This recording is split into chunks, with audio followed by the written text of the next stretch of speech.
Bonjour et bienvenue à Tous aux oiseaux, la balado-diffusion qui vous parle des oiseaux du Québec en français. Cette balado-diffusion est une production de Québec Oiseaux, Gaspard Tanguay-Labrosse au micro. Lorsque je parle au début du mois d'août à mes amis qui font pas d'ornithologie, je passe, et c'est le cas de le dire, pour un oiseau de malheur. Parce que pendant que eux rêvent d'un été éternel, puis oublient qu'ils sont déjà rendus dans le deuxième mois de vacances, pour un ornithologue amateur, le mois d'août, c'est déjà plus un mois d'été. C'est le mois où les premiers signes de l'automne se manifestent et les premiers oiseaux commencent à revenir de l'Arctique. Évidemment, au début août, on parle en particulier des oiseaux de rivage qui sont parmi les premiers à revenir.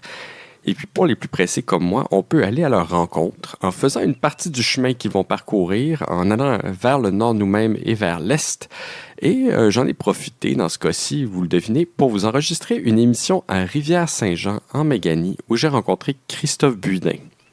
Son travail, depuis quelques années, fait la part belle au bécasseau maubeche. On n'est pas vraiment habitué à voir cet oiseau en grand nombre lorsqu'on remonte le Saint-Laurent vers le sud-ouest, mais les îles Mingan constituent une halte obligatoire pour une partie de la population nord-américaine de ce bécasseau, dont les effectifs sont en déclin prononcé. Et j'ai voulu demander à Christophe Budin pourquoi. Et donc, pour rester dans la thématique des oiseaux de rivage, on a pensé vous offrir une capsule de Marie-Hélène Haché pour parler de la situation d'un limicole beaucoup plus commun chez nous, le pluvier killdeer. Maintenant que le mois d'août tire à sa fin, les nuits fraîches commencent à se pointer le bout du nez. Les premiers rhumes, comme vous l'entendez peut-être dans ma voix, se manifestent et donc je vais vous inviter au début août sur la route de la Côte-Nord. Alors, je rejoins maintenant Christophe Budin. Christophe, on est en ce moment à Rivière-Saint-Jean, à l'ouest de Mingan. Donc déjà, merci de nous recevoir. Merci d'accepter de faire cette entrevue. Puis bonjour et bienvenue. Merci. Christophe, vous êtes ornithologue professionnel. Vous êtes à peu près de tous les projets qui se font sur la Côte-Nord quand il est question d'oiseaux, enfin, disons la Côte-Nord moyenne. On n'est pas tout à fait la basse Côte-Nord jusqu'à Blanc-Sablon, ni la haute Côte-Nord du côté de Tadoussac. Mais donc, vous êtes à peu près de tous les projets. Puis, je vous retrouve en ce moment. En plus, merci de nous accueillir parce que vous êtes particulièrement occupés. On est au mois d'août. C'est le temps le plus important pour le passage, la migration des limicoles ici à Mingan ou en Méganie. Et puis donc, je vous retrouve pour parler de ce projet-là. Alors, je vais peut-être commencer avec une question un peu plus personnelle. On entend à votre accent, bon, c'est un peu cliché, mais donc vous n'avez pas l'accent du Havre-Saint-Pierre. Et donc, qu'est-ce qui vous a amené à vous installer ici en Méganie? C'est un peu les hasards de la vie, là. Moi, je me suis installé au Québec il y a une trentaine d'années. Au début, j'étais dans la région de Tadoussac. Puis, en fin de compte, je connaissais des gens qui habitaient par ici. Et je suis venu par ici, je me suis trouvé un terrain où j'ai pu me construire, puis j'ai fait ma vie ici. Hein. Ah oui, donc, et puis vous travaillez, comme je disais, vraiment à toutes sortes de projets finalement liés à l'ornithologie sur la Côte-Nord. Je travaille à contrat, là, pour, souvent avec le regroupement Québec Oiseaux, des universitaires aussi, et des chercheurs du Service canadien de la faune sur différents projets. Comme en ce moment, le projet, c'est un projet du Service canadien de la faune, là, où on fait le suivi de la migration des limicoles, les bécasseaux, les chevaliers, les pluviers, qui passent à l'archipel de Mingan. L'archipel de Mingan, c'est vraiment un site d'importance là au niveau du Québec, puis même de l'Est de l'Amérique du Nord. Là. Une diversité, une abondance de bécasseaux qui arrêtent à l'automne. Et donc, pouvez-vous me parler un peu de ce que vous faites en ce moment? C'est-à-dire, en quoi ça consiste votre travail, là, une journée type? Hein? Ça dépend pas mal des oiseaux, de la météo et des marées. Le travail est divisé en deux grosses parties, ou peut-être c'est des inventaires d'oiseaux qu'on fait, et on fait aussi de la capture et du bagage pour suivre les oiseaux. On suit particulièrement le bécasseau maubeche, qui est une espèce qui est en voie d'extinction en Amérique du Nord. Ça fait qu'on suit cette espèce-là qui niche dans l'Arctique, qui arrête à Mingan l'automne. Puis avec les suivis qu'on fait, les études qu'on a fait les dernières années, on s'est aperçu que les oiseaux qui arrêtent à Mingan, en fin de compte, ils sont là pour 15 jours, 3 semaines, où ils refont leurs réserves. Ils doublent quasiment de poids en 15 jours, 3 semaines. Et là, ils sont capables de faire un vol non-stop de départ de Mingan pour aller jusqu'au nord du Brésil, Guyane française. C'est un vol de 5 à 6 000 km. Puis ils accomplissent ça en combien de temps à peu près? En 5-6 jours, à peu près 1000 km par jour. Là. Ah oui, mon Dieu, ça fait que ça vole quand même vite. Ça demande probablement beaucoup d'énergie aussi. Ouais, c'est ça. Les oiseaux, quand ils arrivent ici, ils font à peu près 110 grammes. Ils montent à 180, 190 grammes. Puis quand ils doivent arriver là-bas, ils doivent faire dans les 110 grammes. Là. Puis comment vous savez ça? Est-ce que c'est parce que vous les capturez plusieurs fois au cours de leur séjour, disons, sur les îles Mingan? On avait des indices parce qu'on leur met des petits drapeaux avec un code qu'on peut lire juste avec un télescope. Ça, on avait des indices sur... par rapport au retour de ces observations-là, mais on a posé aussi des appareils qu'on appelle des géolocalisateurs. C'est des appareils qui prennent la position de l'oiseau, sauf qu'il faut recapturer l'oiseau pour être capable de lire les données. Là, on s'est aperçu, on a eu plusieurs oiseaux qui sont passés à Mingan, puis qu'on voyait, ils volent au-dessus de l'Atlantique pour rejoindre le nord de l'Amérique du Sud, mais c'est quand même à 5-6 000 km. Puis ça nous est arrivé... Il commence à le faire en ce moment, dans la période des ouragans. Puis on a vu aussi des oiseaux qui étaient déportés par des ouragans, qui se retrouvaient au milieu de l'Atlantique, et en fin de compte, qui étaient capables de retourner aux Antilles pour prendre un break aux Antilles avant de continuer leur voyage, mais qui n'étaient pas capables d'arriver direct en Amérique du Sud. Là. Puis donc ça, c'est les géolocalisateurs. Quand vous les avez, vous voyez sur le trajet finalement qu'ils ont été déportés, puis vous pouvez calculer, admettons, il y a effectivement un ouragan qui est passé à ce moment-là, donc pour l'éviter, ils sont passés au milieu de l'Atlantique. Ouais, l'appareil, en fin de compte, ça prend la durée du jour et l'heure du zénith du soleil. Avec ça, on est capable d'avoir une bonne précision quand même. L'appareil ne nous donne pas ces données-là direct. Là. Ça prend vraiment un ingénieur pour les analyser. Là. Ça fait qu'on est capable de voir les oiseaux à telle date. Ils sont au-dessus de l'Atlantique et là, on voit des oiseaux qui sont déportés comme au milieu de l'Atlantique. Puis on peut voir que ça correspond à des périodes d'ouragan, choses comme ça. Ah oui, puis est-ce qu'il y en a quand même certains que vous perdez en cours de route, les géolocalisateurs? Oui, on n'est jamais capable de récupérer tous les appareils, mais ça ne veut pas dire que les oiseaux sont pas vivants, mais sauf que ces appareils-là, il faut vraiment qu'on les récupère pour pouvoir avoir les données. Oui.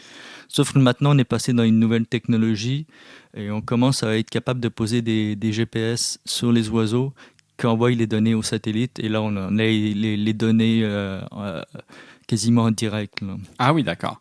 Puis, où est-ce que vous les posez sur l'oiseau? Comment ça se passe, admettons, la manipulation et la capture d'un bécasso mobèche? Pour la capture, il y a différentes techniques. On a avec des filets projetés. C'est la plupart du temps, on utilise ça. Sur les aires de repos, on place le filet. On sait où les oiseaux vont venir. Sur le site de repos, on place le filet. Quand les oiseaux sont bien placés, bien positionnés, on projette le filet au-dessus d'eux, on les capture. Sinon, on fait aussi de la capture de nuit avec des filets japonais. C'est des filets qui sont peu visibles. Sur fond de forêt, on les voit pas. Là. C'est des filets qui sont souvent utilisés pour capturer les passereaux. Pour les limicoles, comme c'est un milieu ouvert, ils les voient. Et ça fait qu'il faut vraiment travailler de nuit, idéalement quand il y a peu de lune ou un ciel nuageux, parce que même avec une pleine lune, ils sont capables de voir les filets, alors qu'ils sont, pour l'œil humain, ils sont invisibles la nuit. Là.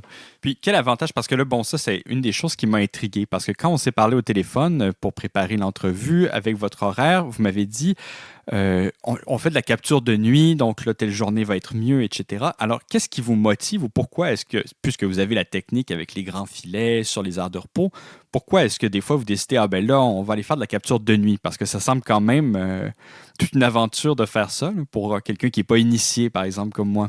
Ça reste que c'est quand même dans les conditions à Mingan, il faut se rendre dans les îles, les oiseaux peuvent se déplacer d'une île à une autre. Si on décide de mettre nos filets à une place et que les oiseaux, entre-temps, ont changé d'île, on fait chou blanc. Et vu que les nombres d'oiseaux aussi diminué, c'est compliqué de les capturer, ça ne marche pas à tous les coups. Si ça marchait à tous les coups, ça serait facile. Là. Ah oui. Mais comme la dernière nuit où on a été justement pour les bécassos mobèches, on a attrapé des bécassos minuscules et des bécassos copions blancs, mais pas de mobèches.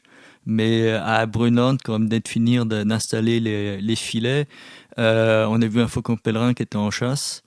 Ah oui. Fait que là, c'était pas très bon signe pour notre nuit. Puis le lendemain matin, on a fait un inventaire pour voir c'est quoi qui se passait. La veille, on avait au moins 70 bécassos mobèches. Et le lendemain matin, il ne restait plus que 2. Probablement qu'ils avaient changé d'île à cause du faucon pèlerin. Oui, c'est pas le faucon pèlerin qui en a mangé 68 pendant la nuit. Non, mais nous, ce qu'on a vu, le faucon pèlerin n'a pas réussi à capturer la brunante, puis il chasse pas la nuit. Là. Mais sauf que comme les oiseaux étaient apeurés, ils ont dû changer de site. Et nous, on avait monté nos filets là. Puis de toute façon, il était trop tard pour qu'on puisse changer. Mais en fin de compte, les oiseaux avaient changé d'île probablement. Ah oui, donc il doit y avoir tout un travail quand même acharné parce que vous dites, on parle de 3 semaines ou en fait une fenêtre d'à peu près 3 semaines pour réussir à faire ce travail-là. Puis là, donc, s'ils décident de changer d'une île à l'autre, il faut les retrouver à chaque fois. Ça doit quand même demander beaucoup de travail en peu de temps. Hein. Oui, chaque individu reste à peu près 3 semaines, mais il y a un roulement parce qu'au tout début de la saison, c'est les oiseaux qui ont manqué leur nidification dans l'Arctique. Quand ils ont manqué leur nidification dans l'Arctique, les oiseaux, ils restent pas là, ils commencent leur migration, fait c'est les tout premiers. Après ça, c'est les femelles qui arrivent. Les bécassos, c'est un peu comme des poussins de poules. Là, ils n'ont pas besoin d'être nourris, ils sont capables de se nourrir tout seuls, sauf qu'ils ont besoin d'un adulte pour les réchauffer. Ah oui, ok. Et puis pour prendre soin d'eux dans les premiers temps, s'il y a un prédateur, chose comme ça, pour les prévenir qu'il y a un prédateur qui s'éloigne, qui vont se cacher dans la végétation. Mais ils sont pas nourris directement par les parents. Fait que les femelles, une fois que les œufs sont éclos, elles ont fait le plus gros du travail d'avoir pondu les œufs et tout ça, qui demande beaucoup d'énergie. Elles commencent à redescendre vers le sud. Fait qu'on a une première vague jusqu'à de la mi-juillet à la fin juillet, c'est les femelles. Après ça, on voit que le nombre de mâles commence à augmenter jusqu'en août. Puis vers la troisième semaine d'août, là, c'est les juvéniles qui commencent à descendre de l'Arctique. Fait qu'il y a vraiment comme 3 vagues, la femelle, mâle, puis les juvéniles après. Fait que nous, le travail, en fin de compte, il s'échelonne de la mi-juillet jusqu'à la fin octobre. Ah oui, d'accord, quand même. Donc, vous avez un petit peu de temps pour capturer tout ça. Et donc, le bécasso mobèche, d'après ce que j'ai vu sur les cartes, on parle de l'Arctique. L'Arctique, c'est très vaste, mais là, on parle vraiment d'un oiseau qui niche très, très loin au nord, non? Oui, il niche vraiment dans le haut Arctique canadien. Quel genre d'habitat, par exemple, il a besoin pour nicher? C'est de la toundra sèche. De ce qu'on sait, des chercheurs qui travaillent dans l'Arctique, qu'on trouvait des nids, c'est vraiment une toundra caillouteuse avec un peu de végétation, comme des dryades, des plantes comme ces genres de milieux caillouteux. Mm-hmm. C'est des milieux où il y a peu de prédateurs. Donc, quand ils arrivent ici, donc on parle d'Arctique, on parle pas simplement le nord du Québec ou tout juste à la frontière des arbres. Donc, on va vraiment très, très haut. Quand ils arrivent à Mingan, ils ont déjà fait un long trajet depuis l'Arctique. Oui, probablement qu'ils peuvent arrêter au nord que Mingan, mais vraiment Mingan et la baie James, là, pour toute la population de l'Est, là, c'est vraiment l'endroit où ils arrêtent et ils font le plein avant de partir pour l'Amérique du Sud. C'est pareil pour les oiseaux qui passent à la baie James. Là. On a peu d'échanges entre les oiseaux qui sont à la baie James et puis les oiseaux de Mingan. En fin de compte, ils font le plein de carburant, de gras. Là. Ils doublent quasiment de poids. Et là, ils sont prêts pour partir pour l'Amérique du Sud. Alors, en dehors de l'Amérique du Sud, ils vont faire des étapes plus courtes. Il y a une bonne partie qui vont aller jusqu'en Terre de Feu, là, jusqu'à l'extrémité sud de l'Amérique du Sud, là, en Argentine et au Chili. Là. Ah oui, c'est vraiment le voyage arctique, Terre de Feu, c'est 15 000 km. C'est quand même ils font assez ça, c'est ça, ils font ça au printemps et à l'automne. C'est impressionnant quand même. Et puis, donc là, on parle des îles Mingan en ce moment, la migration, les limicoles, etc. Il y a beaucoup d'espèces, en fait, de limicoles qui arrêtent à Mingan et même beaucoup d'espèces de bécasso. Là, vous parlez du croupion blanc, mais il y a du bécasso minuscule, il y a du bécasso semi-palmé. Je me demandais, en fait, qu'est-ce qui motive, pourquoi est-ce que c'est particulièrement important le bécasso mobèche? Pourquoi est-ce que c'est cet oiseau-là, ce bécasso-là, plutôt qu'un autre que vous étudiez en priorité en ce moment? C'est une espèce qui est dans les premières, qui a vraiment eu un déclin prononcé. Déjà, ça fait déjà une vingtaine d'années.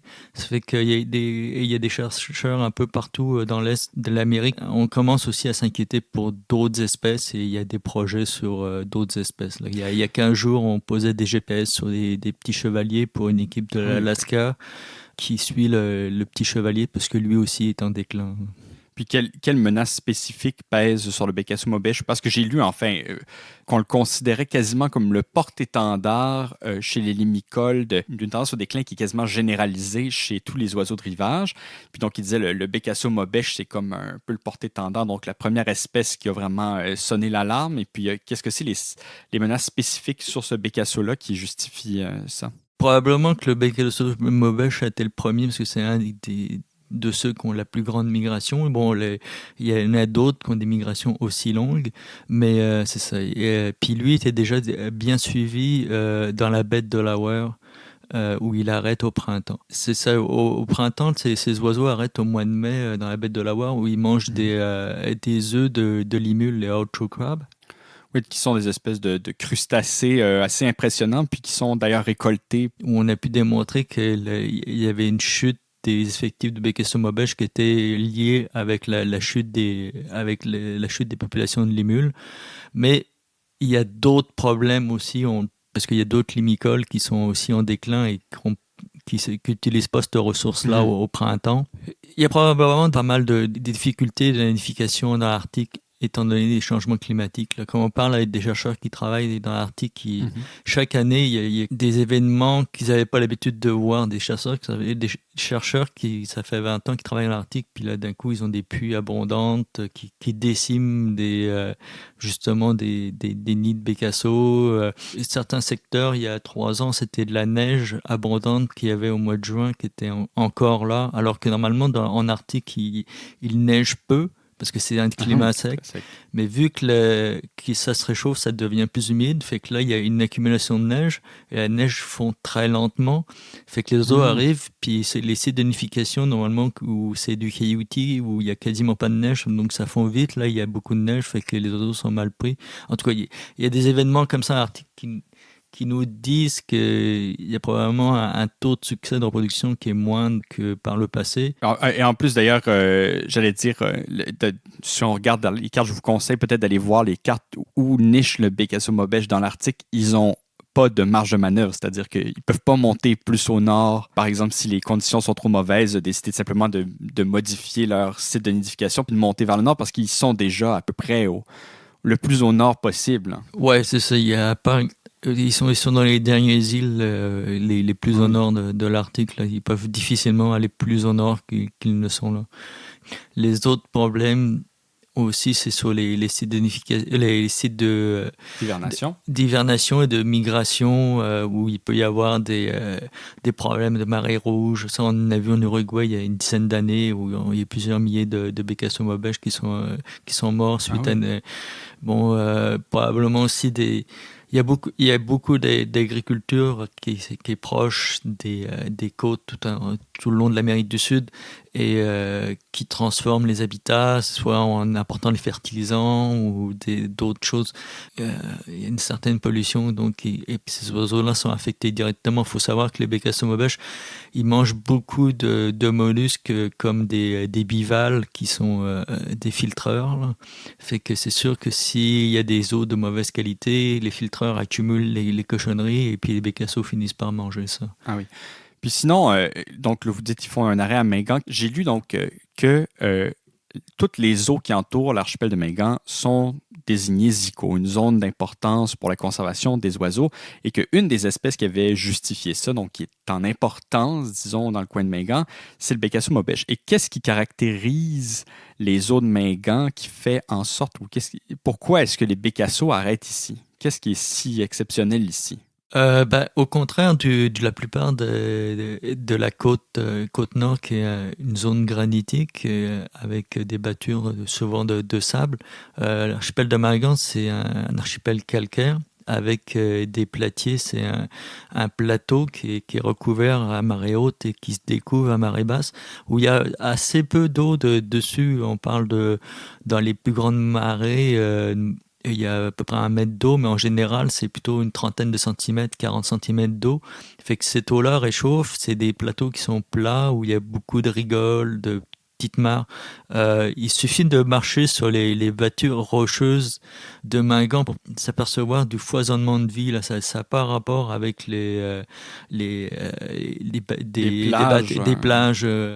à perte de vue, qui ont été envahis d'ailleurs cet été par les touristes à cause de la pandémie. Oui, mais c'est ça. Non, mais c'est ça. En général, les bécassins mauvaises utilisent les plages de sable pour manger des petites clames puis des choses comme ça. Mais à Mingan, ils sont plus dans les bigorneaux, les littorines et puis les petites moules. Je me rappelle une des premières observations qu'on avait fait, moi puis mon ami Yann Rochepeau, c'était dans les années 95, où on avait vu des oiseaux baguer à l'île aux perroquets alors qu'on travaillait sur un autre projet. Puis on avait envoyé ça avec des bagues de couleurs. En fait, il y avait un code de couleur sur chaque oiseau. Il y avait 3-4 oiseaux qui étaient bagués comme ça. Fait qu'on avait envoyé ça, les données de bagages, sans le savoir, au bureau à Ottawa. Puis en fin de compte, aux autres, on fait suivre. Et en fin de compte, ça venait d'une chercheuse en Argentine qui avait bagué ces oiseaux-là. Ah oui, OK. Fait que là, elle a commencé à se dire, il y a peut-être un site d'importance. C'était ses premiers retours de bague. Dans les années 90, c'était les premiers bécassins sauvages qui étaient vraiment suivis, là. Quand elle en a parlé, les gens ont regardé, puis ils ont vu que l'archipel de Mingan était un archipel calcaire rocheux. Ils ont dit, non, ça peut pas être un site d'importance pour le bécassin maubèche. Mais en fin de compte, quelques années plus tard, on a fait avec Parc Canada, il y a eu des inventaires de faits, puis on s'est aperçu qu'il y avait des nombres vraiment importants de bécassins maubèches, là. Puis, j'aimerais peut-être finir. On m'a dit, en tout cas, qu'il fallait absolument vous poser une question sur un individu spécifique que vous aviez bagué, qui avait une histoire incroyable. Donc, si vous pouvez m'en parler peut-être un petit peu. Ouais, c'est B95, justement, qui a été bagué dans ces années-là en Argentine. Il a été bagué, justement, en 1995 là, par les chercheurs en Argentine. Puis c'est un oiseau qui a été vu un peu partout à Baie-de-Delaware. On l'a vu plusieurs années à baie de Mingan. Puis en fin de compte, on l'a vu, il a été suivi pendant une vingtaine d'années. C'était un oiseau qui avait au moins 2 ans quand il était bagué. Ça veut dire qu'il y avait plus de 20 ans, là. Puis on ne pensait pas que des bécassos maubèches pouvaient vivre aussi vieux, là. Si on met bout à bout ces trajets de la Terre de Feu aller jusqu'à l'Arctique sur une vingtaine d'années, c'est que cet oiseau-là aurait volé l'équivalent d'aller jusqu'à la Lune, puis là, il aurait été sur son chemin de retour, là. Ah oui, c'est quand même assez long, hein? Oui. C'est impressionnant. C'est plus que ce que la plupart d'entre nous allons faire dans notre vie en termes de marche, en tout cas. Ouais, 15 000 km aller, et puis 30 000 km aller-retour par année. Là. Je pense pas qu'il y ait grand monde qui fait ça. Non, je comprends déjà. J'imagine qu'après 20 ans, il devait être un peu fatigué. Écoutez, Christophe Hudin, merci beaucoup. C'était vraiment passionnant. Et puis, j'espère bien qu'on pouvoir revenir, en tout cas, dans le coin pour qu'on puisse discuter de d'autres oiseaux de la Côte-Nord avec vous.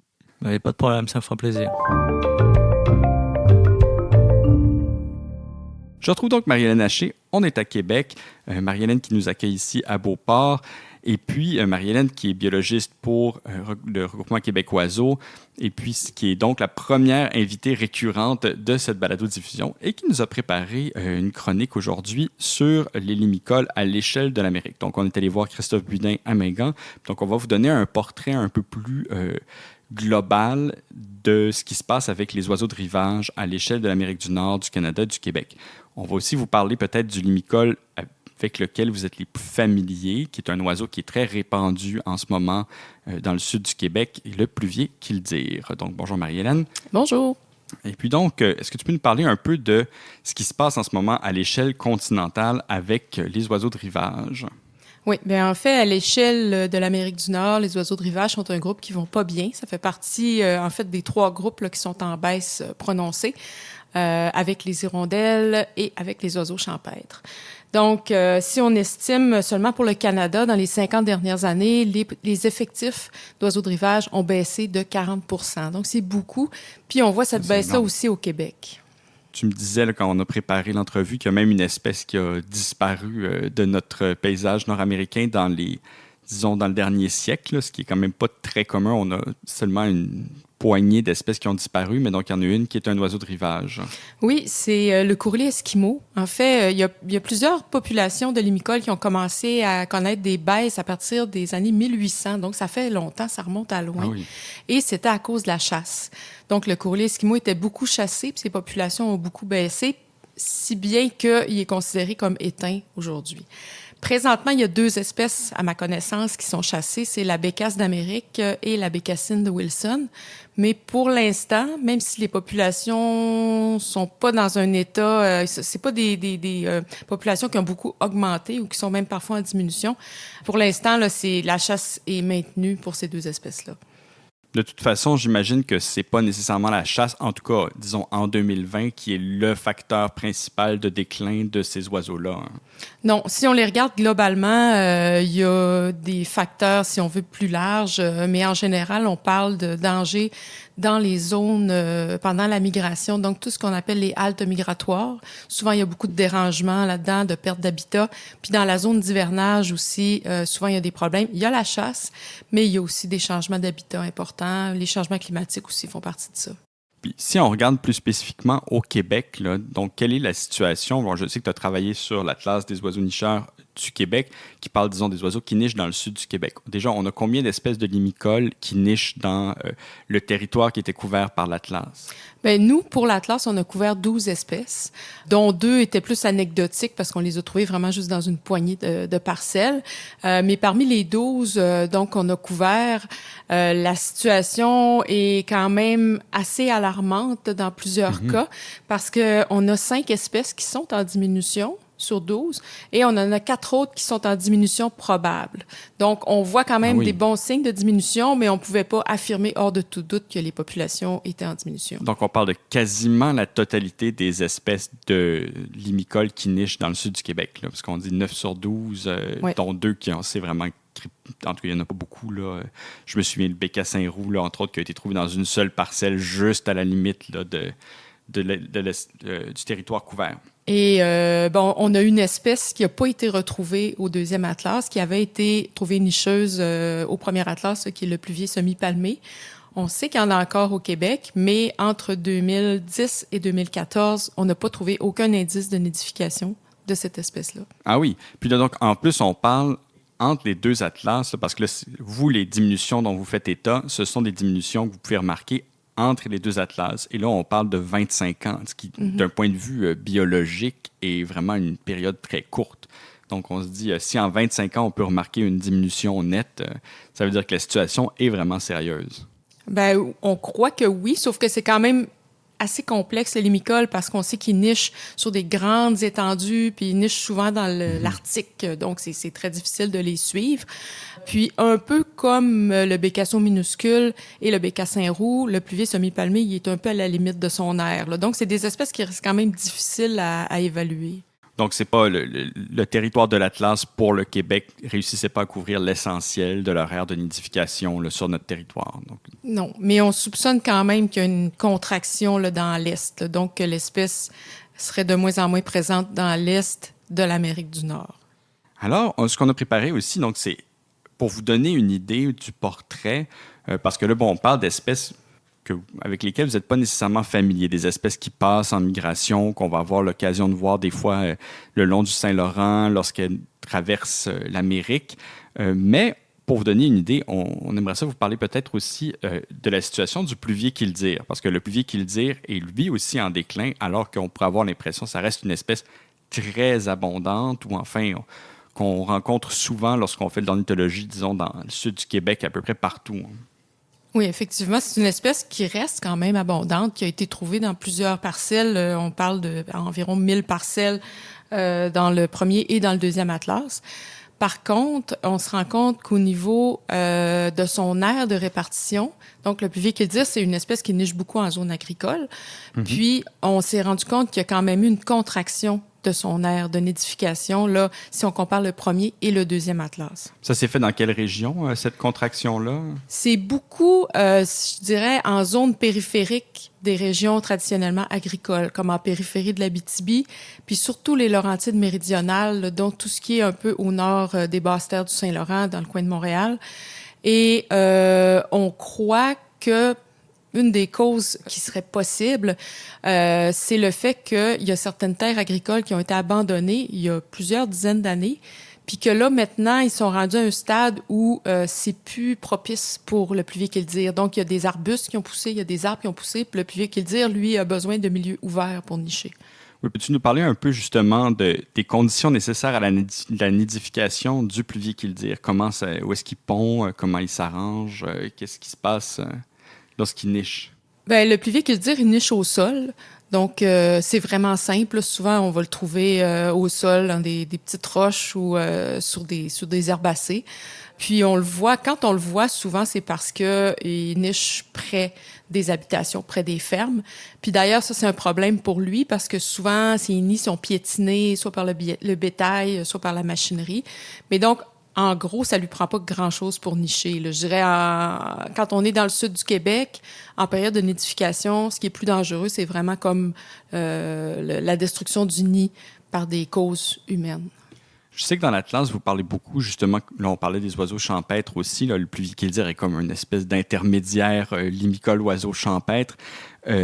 Vous parlez beaucoup, justement, de la modification du paysage agricole dans le sud du Québec, entre autres le fait qu'on ait changé de la culture maraîchère pour de la monoculture de maïs, de soya. Est-ce que le champ de maïs, le champ de soya, c'est un habitat propice pour la nidification du pluvier killdeer ou pas vraiment? Ce qu'on a remarqué, surtout pour le sud du Québec, en fait, c'est la transformation des pâturages en culture annuelle. Donc, maraîcher, ça rentre dans les cultures annuelles aussi. Donc, c'est tout ce qu'on doit ressemer ou replanter à chaque année. Alors, le pluvier killdeer niche dans des pâturages, mais selon ce que je sais, je pense qu'il pourrait quand même s'accommoder dans une certaine mesure là, de cultures moins durables. Mais ça, il faudrait peut-être fouiller, là. Ah bon, ça sera pour un autre, pour un autre épisode.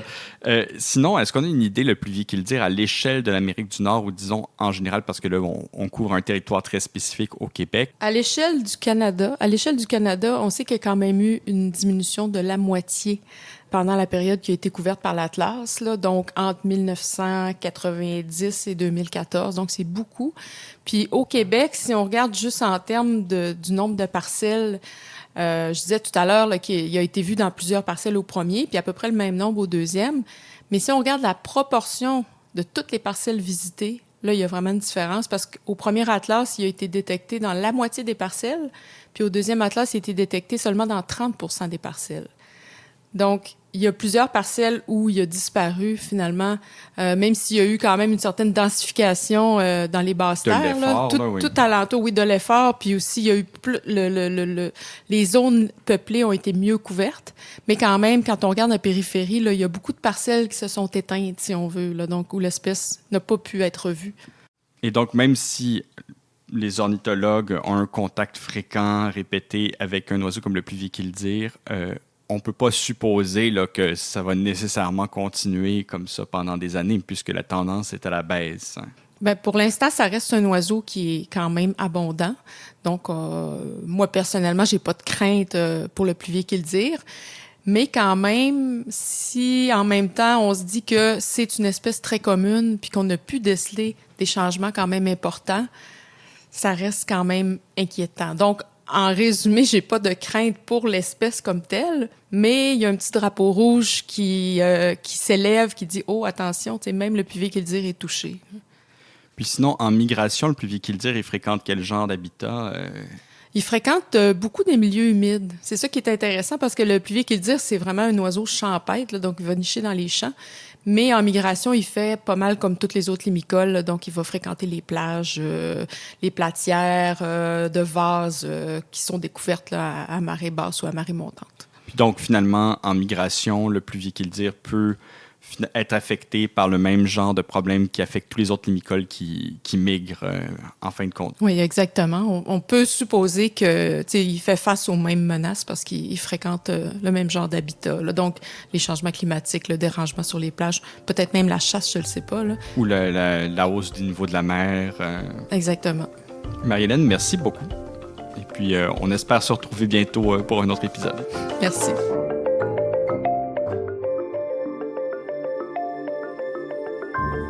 J'en profite pour vous rappeler que l'Assemblée générale annuelle de Québec Oiseau aura lieu le 19 septembre et que les membres doivent s'inscrire en ligne pour participer dans la section « Calendrier des événements ».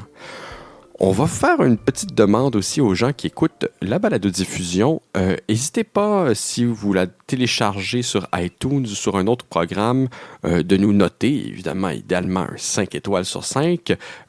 Ça aide beaucoup la balado-diffusion à gagner en visibilité sur les algorithmes. Après avoir eu une migration printanière, donc un peu perturbée, j'espère vraiment que tout le monde pourra profiter pleinement d'une migration automnale sous le signe de la quasi-normalité, avec 3 ou 4 beaux mois d'ornithologie qui arrivent. Merci et à la prochaine!